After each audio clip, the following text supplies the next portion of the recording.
For me, that song, that music, really a defining thing for me. It's sets the morning off. It means it's time. It's like the old Pledge of Allegiance in school. It's all right, lock in. We're going to work now. Great day yesterday. Great having Lori every Monday. Great having Andrew to talk about the passion for breast cancer. Congratulations to all of us that are here this morning. We're doing good shit, guys. We're doing good shit. I really like that. Excited about today because Jake comes and gives us the sports update. And there's so many great sports updates. So many different stories. And this is one that is making it hard for me to get out of bed. Show me Matt Rule, please. Show me Matt Rule. So for those of you that can't see it, Matt Rule will make $834,000 a month for the next 48 months, courtesy of the Carolina Panthers. For those of you who don't follow sports, don't follow football, Matt Rule was the head coach of the Carolina Panthers, who was fired this week. And getting fired means I think so. Me and Dad went on what's called a hot girl walk. I don't know if anybody's ever heard that term before, but you've never heard a hot girl walk before, no, Mark? No, really. So okay. It's almost like a suburban mother thing that at the end of the day, they go on their walk together. They talk about the day. It's like it was like a joke that me and Dad went on our hot girl walk. Whatever. We started talking about it, and I'm sitting on the beach or whatever, and I go, do you feel bad walking out because somebody paid you $60 million to not do your job?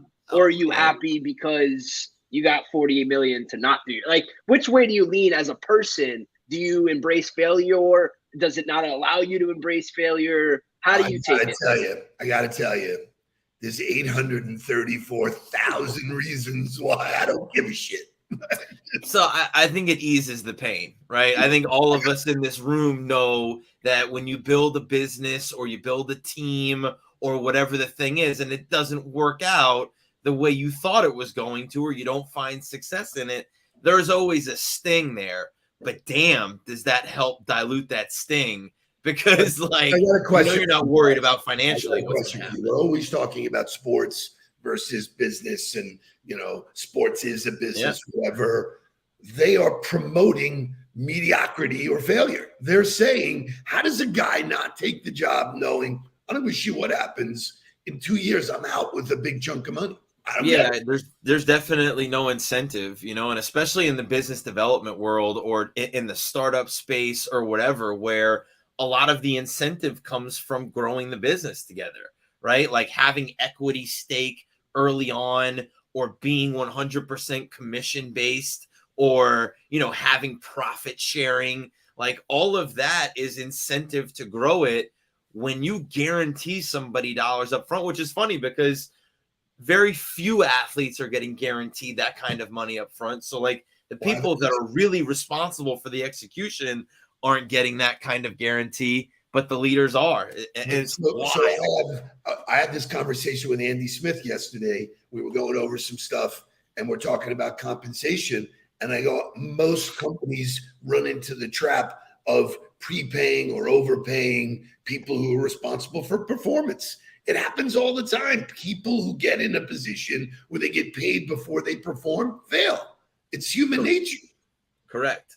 I mean, I think there's got to be some kind of but so I take it back though to you put this contract in place for this guy with no precedent. No. Yes, he took over some college football teams and found success, but not high profile ones. He took over Temple. You don't have to beat anybody at Temple. He took over Baylor. You got to beat a couple teams at Baylor, but you're prepared to do it at the highest level. Why? It's amazing to me, a league that is built around contracts that are probably the hardest or the toughest for a player in all of sports. It's not guaranteed. They can get cut at any time. For their coaches to be complete opposite and be fully guaranteed, pay out every dollar. It's surprising that they have that mentality. And I think it adds to the rift between the players and the owners, because the coaches are much more on the owner's side than on the player's side. And I think it adds to the disconnect and values that they're really preaching to both sides. Right. Love it. Let's get to good morning, Jecko Jen.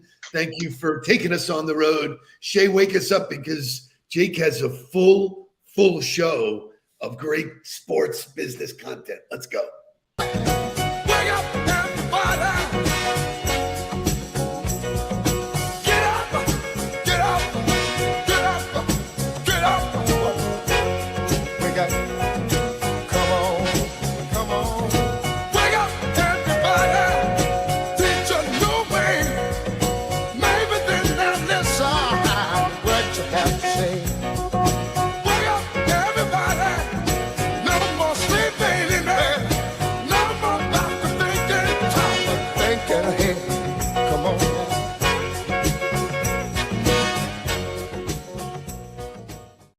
I got to tell you guys, this show is so good. None of us are getting fired. Well, I mean, I don't know. We were talking, but we were talking about it. You know, the steady flow of different guests that we have now, the different topics. It's cool to see the show evolve and kind of keep delivering, you know, above expectations. But anyway, Shay, can we have some music for the sports update?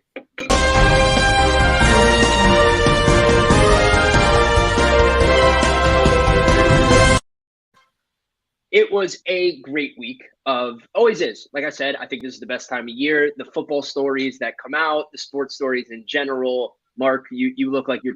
I gotta set a precedent here, right? The part of the reason that you feel so good about this sports weekend is that you went 12-4, right? I did. So I was actually, so funny enough, I actually forgot to start with this. So me and Mark share a fantasy team. Me and Mark are also in a league where we don't share a fantasy team, and me and Dad share a fantasy team. And then Mark has his team. So here, me and Mark together are 5-0, lead the league by 100 points. It looks like we may never lose. Mark by himself is 1-4. Me by myself is 0-5. So the moral of the story, the lesson is do it with your brother, because two is better than one. It is the teamwork. But going to football, and actually a member of one of my fantasy teams, Brian Robinson. If you don't know the Brian Robinson story, was a freshman or was a rookie from Alabama, got drafted in the 4th round by the Washington Redskins, is earning the job, winning the job in camp. They said they're going to give him the number 1 job. Driving down the road with his 2 days off, somebody comes up, steals his car, and shoots him in the leg twice. He is out, obviously, and after 4 weeks, he made his return. So Shay, hit the video.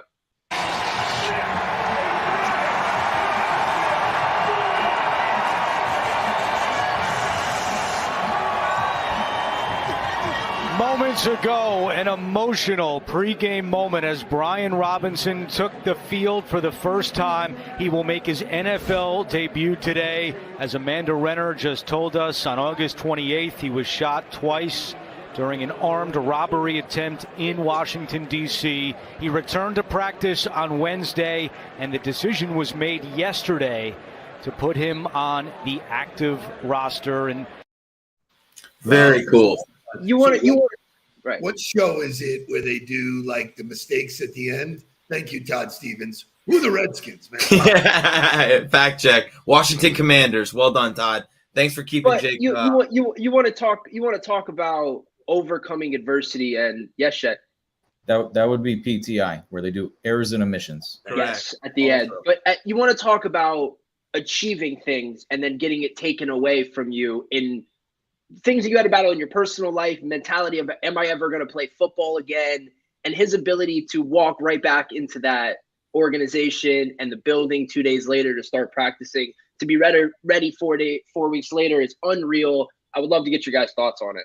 So isn't that a testament to the quality of their body? Their healing powers are better because they are finely tuned. Man, they have the right mindset. They have the right physical. Yeah, but look, Mark, when you got hurt, your physicality helped you heal. Sure, being in great shape helps you heal 1,000%. But right. I also think that being an athlete teaches you how to overcome adversity day after day after day. And without that mindset, you reach the pinnacle and then get knocked back down and have to reimagine and reconstruct the path back to the place that you were at. It's real mental strength to do that. And there's very few other people other than athletes in some other places where you learn that kind of mental strength. But I think what it does is put out to everyone that it could be taken away from you like that. Correct. There's no guarantee. There is no, tomorrow. There's no certainty. There's no certainty. You got to grab the horns, take today, take it for what it's worth, and be prepared for the unexpected. I mean, the fact that he got shot, I mean, is to taste it, to say the head coach is like, we are going to be the number one running back. Right. And you go on vacation for 2 days and you get your car robbed and shot. Things that you had no control over. Yeah. How do you respond and not allow those things to affect the things that you're going to do going forward? Control the controllables. Like, that guy is a prime example of not worrying about anything else. Yeah, I got shot. He could have made up every what do I have to do from here? What do I have to do to get back to play? That's what that he did. Is always the response. And Jake, how did he play on Sunday? He played all right. I mean, he's a rookie still. So, he's going to learn kind of how to play, and we're 5 weeks into the season, so people are playing. But, I mean, that's what I like, though, is that it's not like a Cinderella story where it's like he comes back and runs for 250 yards and 3 touchdowns. Reality is he's got to work his way back into the roster. He's got to work his way back into the lineup. Like, good for you, bro. You came back and you did it, and you're here, but you haven't even reached halfway up the mountaintop yet. Now you got to put all the work in that you did before to prove that you're still the guy. Which I love. And you take that to everyday life. It's all about the work. It always is. It always was. Correct. If you're not doing the work, you can live on excuses all day long. Jake, there's more. So the next headline, if you were sleeping this summer, you missed that Nick Saban and Jimbo Fisher decided to go at each other in the media. And I think it creates, and you'll see, I'll kind of preface it a little bit. I think it's interesting in this world that we live with social media where everybody has their personas online. I would like to think that we are exactly who we are. We're fortunate enough to know Brad Lee, I guess, or maybe do business with him, but he is exactly who he is on his content. Yep. And there are the people that you meet in the person that are not the people that they say to be. And so, moving along, Alabama and Texas A&M played for the first time since that altercation argument, and this was them pregame. I just want to show it, and then we'll talk about it. Unbelievable. They both got a storyline, but this was pregame. This was uncomfortable. 6 minutes back to back, and then all of a sudden, somebody said, Coach, Jimbo's over here behind you, and then at that point, they turned and the former assistant, Jimbo Fisher, and Nick Saban had a handshake, but it wasn't a love fest. Let's put it that way, and it didn't last very long. So that was just a few minutes ago. So it looked like Jimbo wanted that handshake more than Nick wanted it or needed it. Jimbo needed that handshake. So to me, like, Jimbo is that kid that loses his control and says something that he knows he's not supposed to say, and then like waddles back and is like, "Hey, like, sorry." And that is so for the principle to Jimbo Fisher that I learned what not to do was emotional reaction. He was the king of the knee-jerk emotional reaction to everything that happened, and everything was personal. Everything was an attack on him. And so it was impossible for him to separate somebody's words, somebody's actions, and make unemotional, I would say antagonistic responses. And what you saw him do, and for those of you that don't know the story, Nick made a comment, Coach Saban made a comment about the way Texas A&M was recruiting their players and how they had gotten them, which wasn't a great comment. Shouldn't have Coach said it. Saban probably shouldn't have said it. But there was no personal vendetta that was. And you always control the controllables. You get to control how you respond to everything. So what does Jimbo Fisher do? He calls a press conference to call out Nick Saban and talk about how ridiculous it was and throw shots personally back at Nick Saban. And then you can see him in that moment wanting to say, oh, Nick, I'm still your guy, right? Like, hey, we're still cool, right? Like, I'm still in the boys club. And you bet your ass that Nick Saban would have never turned around if Jimbo didn't turn around. Jimbo wasn't looking for that. I almost feel bad. I almost feel bad for the guy who had to tell Saban that like Jimbo was standing there, because like he was like, like you've been in that situation and it's not like a corporate situation. Correct. There you go. We want to make sure that we make the point here, and Lori, who we work with and love having her part of our dialogue. We talk about real situations and how your emotional reaction makes you lose credibility. Yeah. When you pop off or it is not easy to say, I'm going to let this marinate and just let it go, because everybody's reaction is to jump on it. Let it go. 24 hours later, it's not the same dialogue. It's the same if you write an email or you're thinking about sending a voicemail or whatever. Pump the brakes, man. Put it on the side and wait, because I think Jimbo regrets that. I really do. He does. What's even worse is that here's another leadership lesson for you is he would never admit it. He would act like, and that to me was, you saw him in that moment. He could have owned it. He could have walked over to Nick and grabbed him and said, hey, you know what? My bad.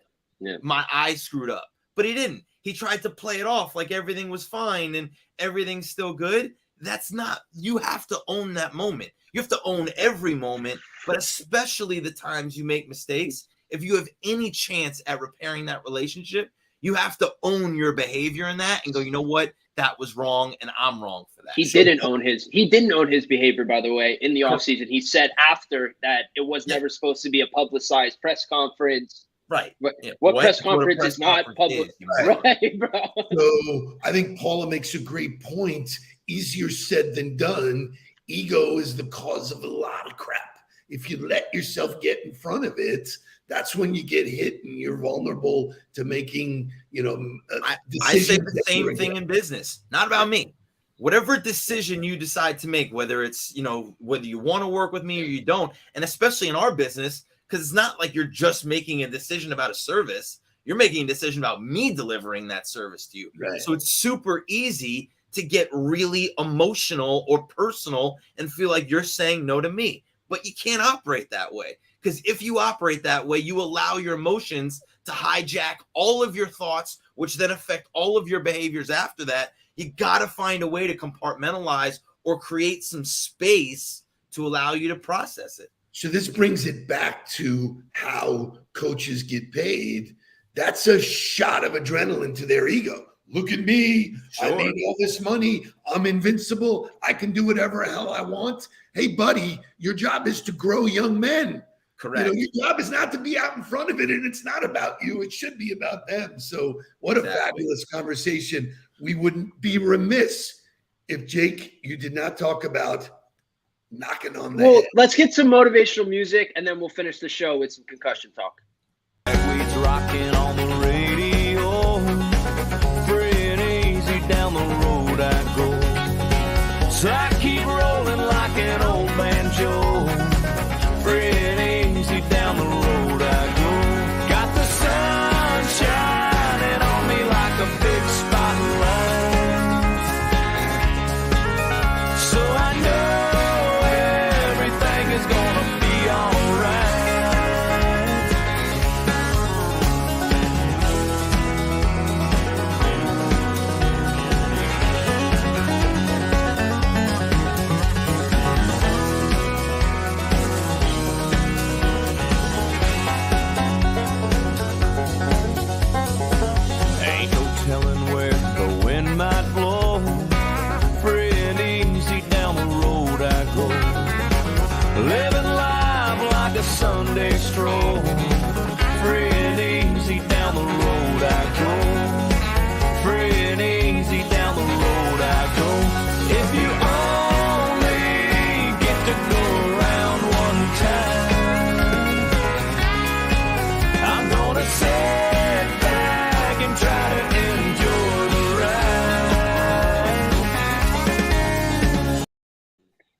That's a song I never heard before, but I love. Wow, you never heard Dirk Bentley? Definitely had. I knew it. I like. There's another head scratcher for me with you. He's heard country music because I listen to it in the Jeep when we're riding. But right. He's like, I like that song. What's that? I was just thinking, like, what happened to Dirk Bentley? I haven't heard a song from Dirk in a minute. They're all kind of the same, but we'll finish it up with. I wanted to wait to talk about this, and I'm glad we did until the end of the investigation and the end of the rule changes. But if anybody's been following NFL at all, they have a massive concussion. And we'll go to overtime. Good job, Shay. Yeah, well done, Shay.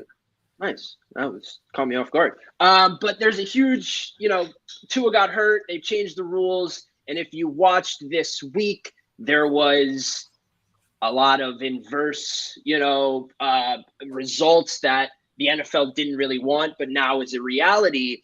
And I think it's a conversation about snap decisions, not taking the time to consult the right people, everybody involved, not doing a full 360 review. So long story short, they changed the rules that now if you have any contact to your head and somebody sees anything, I don't know that there's a really defined what they see. You're out for the game. If there's any kind of concern. So could be a stumble, could be that somebody looked up in the air, like there's no being rule. The Dolphins, they get F'd both sides of the rule in the first 2 weeks. Of course, Teddy Bridgewater is removed. Tom Brady has flags thrown on him. Derek Carr on these hits. And I want to get your guys' opinion or thoughts on making decisions without taking the proper time and, talking to the right people and doing the right research. So I'll jump in and Mark, I'll let you finish it up. To me, they're trying to make a violent sport, not violence. That's part of why these guys get paid the money they get paid. That's the speed and energy of the game. You can't overprotect it. Like last night, there was a roughing the passer call that was like ridiculous. It was like, dude, the guy's 350 pounds. What do you want him to do? He braced. He did everything you could possibly do. So I think it will come back to the middle. They're going to extremes. And it will find a way that it is. But I don't think you have to do that. The eye in the sky don't lie. I don't think you have to do that, right? Like that this is the problem with cancel culture. This is the problem with having to have an answer immediately. This is the problem with anytime something happens, there's a knee-jerk reaction to it, and everybody rushes to try to solve that problem in 30 seconds. Sometimes problems are more complicated. And the reality of how you solve this issue, which has been a huge issue, is, all right, let's really take in all of the perspectives here. Let's not just say, oh, we got to fire a neurosurgeon because for sure something must have gone wrong because we cleared him to put him back on the field. And then you come out after the investigation and say, oh, you know what? Nobody did anything wrong. It's our fault. Protocols weren't really right. So we fired a guy for no reason, but we're not going to say anything about that. Again, when there's a problem, just take a fucking second to look at it and really dive into it. Remove your emotion, look at it through a critical eye, try to get as many perspectives on it as you can in order to look at the information and make the best decisions that you can and say, you know what, we're not going to touch it for this week. We understand that there's problems. How do you manage the fact that when Tua got thrown down, he got thrown down? That should have been roughing the passer, I thought. That's right. I think he got tossed and turned over on purpose. The guy could have laid him down and it was fine. So you don't penalize that, but you penalize the guy who did it right. It's the problem with the referee. I think the problem is that there's not a clear standard. There's not clear definitions for things. So it's up to interpretation all the time. Everybody has their own interpretation of what it's supposed to look like, which I don't care what business you're in. If you don't have clear standards and those standards aren't consistently reinforced, everybody's going to decide what they think the best thing to do is and operate within it. And then you've got no culture. You've got no standard. You've got no one behavior that everybody can look to say, yep, that's the thing that we do. And if you were describing a business, it would be the same exact scenario. A disaster. Right. It's a disaster. It's not on the employees to create the system and then have to explain it too. If we hire 25 salespeople and tell them that the goal is to create appointments, all we want you to do is get virtual coffees with people. Everybody's going to go about doing that however way they think is right. You're going to have people cold calling, cold emailing, some people using LinkedIn, all over the place. If you don't define what the process is that you want people to follow, you're leaving it up to their interpretation, which is a recipe for failure. So that's what we're getting is knee-jerk reaction. Everybody gets their own idea of what that rule is or what it's supposed to be, and then everybody operates on their own accord. I mean, I think it's tragic that they take Teddy out of the game. That totally changes the complexion of the game. You know, there's lots riding on that decision. He passed all of the protocols that Tua went through. So real time, they changed. No, he's going through the normal concussion protocol without ever being diagnosed with a concussion. Right. And the key here is the lack of information. It's the lack of information is all it is. People understanding that Tua's physical reaction had nothing to do with the concussion itself. Right? Like the physical reaction that happened to him has something to do with the way the nerves get pinched on the spine or in the neck that causes a physical reaction, which is actually something different than what causes the concussion. So again, it comes back to where's the information coming from? Who's responsible for ensuring that they pull together as much information as they can and then make the best decision as it moves forward? Don't have a knee-jerk reaction. We just saw it across the board in this show. Across the board. Jimbo, the NFL, don't have a knee-jerk reaction. Words to live by. I love it. I think it's 8:25. We are way over time today. But it's Sports Day, Tuesday. Let's go. Let's get down to business.